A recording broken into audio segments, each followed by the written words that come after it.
Хайуанаттардың жыл басына таласуы ертегісі. Жыл санауын білесің бе? Ал ендеше ертегіні тыңдап, жыл атауларын жаттап ал. Ерте заманда хайуандар жылдың басы болуға таласыпты. Әрқайсысы өз пайдасын айтып мақтаныпты. Алдымен жылқы айтыпты: мен алысты жақын қыламын. Адам менің күшімді пайдаланады, сүтімді ішеді, қылыма дейін кәдеге жарайды. Жыл ағасы мен боламын депті. Оған түйе қарсы шығыпты: мен ауыр жүк көтеремін, ұзақ жол жүремін. Аштық пен шөлге төземін. Не кез келсе, соны қор етемін. Жыл басы болуға мен лайықпын дейді. Сиыр да сөз алыпты: адам егін ексе, менімен егеді. Сүтімнен түрлі тағам жасайды. Мен де пайдалы малмын депті.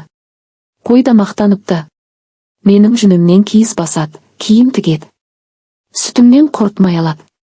Шаруашылыққа менсіз болмайды дейді. Ит те қарап қалмапты: